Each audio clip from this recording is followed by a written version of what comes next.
అక్కడ వరకు వెండి తోడు వచ్చి దాని మీద బీజాక్షరాలు వేస్తే బాగుంటుంది అనుకుంటాం. ఎవరి దగ్గర ఉంటే ఇచ్చేరుకోండి ఏమిటది దానికి అబ్బాయి మొత్తం కాదండి. ఇప్పుడు ఫస్ట్ స్టెప్ మాత్రమే. పద్మం ఆకారంలో ఉంది కదా, కింద రౌండ్ ఉంది, అక్కడ వరకు వెండి తోడు చేస్తే దాని మీద బీజాక్షరాలు వచ్చేస్తాయి. లోపల 2 సిద్ధ యంత్రాలు, తెలుగు సంస్కృతం, 2 భాషల్లో ఉన్న సిద్ధ యంత్రాలు ఉన్నాయి. వాసుదేవానంద సరస్వతి స్వామి వారు రూపకల్పన చేసిన సిద్ధ యంత్రాలు. చుట్టూ మరి నిర్గుణమైన పరమాత్మలో నుంచి 3 మూర్తులు వ్యక్తమయ్యారు. ఆ 3 మూర్తులు మరలా ఏకమైతే పరమాత్మే కదా. అందుకని దత్తాత్రేయుడు అంటే ఎవరు? సాక్షాత్ పరబ్రహ్మ స్వరూపము. కనుక గురు సాక్షాత్ పరబ్రహ్మ అన్నది మొట్టమొదటి ఎవరికి వర్తిస్తుంది అంటే దత్తాత్రేయ స్వామి వారికే వర్తిస్తుంది. అందుకని మీ అందరూ ఏమో కామేపాలెం బాబా గారు అంటే మాకు బాబా గారే గుర్తొస్తారండి, మీరు తీసేస్తారా మార్చేస్తారా, ఎంతో రకరకాల ఆలోచనలు. ఏం చేస్తారు ఏమిటి ఆయనకి బాబా అంటే ఆయనే కనిపిస్తారా అన్నారు. ఆయన కూడా కొత్తగా ఉన్నారు, మరి అంతా కొత్తగా వచ్చింది కదా. మీరు బోర్ ఫీల్ అయిపోయి ఉన్నారులే, 5 ఏళ్ళు అవుతుంది, మీకు లేటెస్ట్ గా దర్శనం ఇద్దాం అని సాయినాథుడు కూడా బాగున్నారా బాబా కూడా.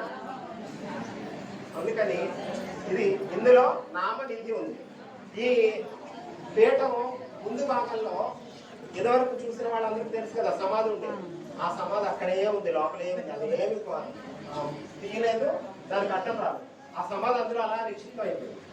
ఇప్పుడు ఆ లోపల ఇదివరకు ఉన్న సమాధిలో మృత్తికలు శిలలన్నీ వేస్తాం అనమాట. అంటే అన్ని క్షేత్రాల మృత్తికలు శిలలు ఉంటాయి ఈ పీఠంలో. అన్ని నదుల జలాలు ఉంటాయి. మళ్ళీ భూమిలో నుంచి రాగి తీగ తీసుకొచ్చి యంత్రాన్ని కలిపి ఆ యంత్రం నుంచి ప్రతి విగ్రహానికి, ప్రతి పాదుకలకి రాగి తీగ కనెక్ట్ చేస్తాం. రాగి తీగ కనెక్ట్ చేస్తాం.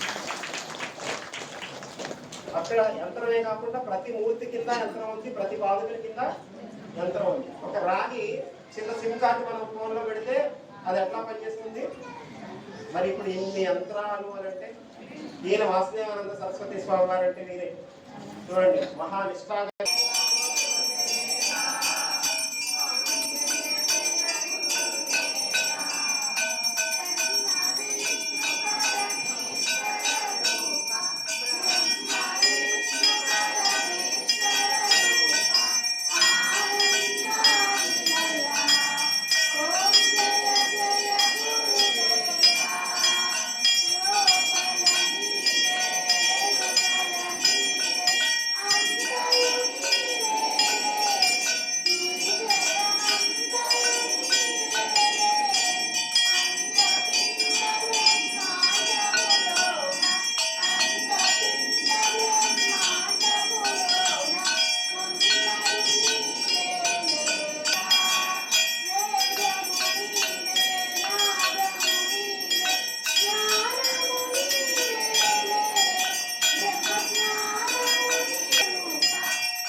కింద ఇప్పుడు సాయంకాలం ఉంది కార్యక్రమం. అరుణాచల గిరి శిలలు నిక్షిప్తం చేస్తాం సాయంకాలం.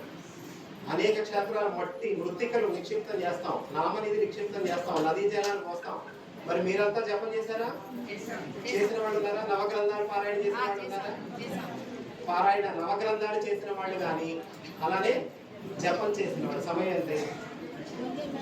మీరంతా అవన్నీ చెందారు. ఆ సమయానికే క్రతువు పుట్టింది. 107 సంవత్సరాలు పూర్తయి బాబా గారు 108వ సంవత్సరంలో అడుగు పెట్టిన సంవత్సరం. అందుకని ఒక సమాధి అయిన సమయం కనుక ఓపిక లేని వాళ్ళు అట్లా వెళ్ళండి భోజనానికి. ఇంకో 5 నిమిషాలైనా పర్వాలేదు అనుకున్న వాళ్ళు ఒక్క 5 నిమిషాలు కూర్చొని ధ్యానం చేసుకోలేదు.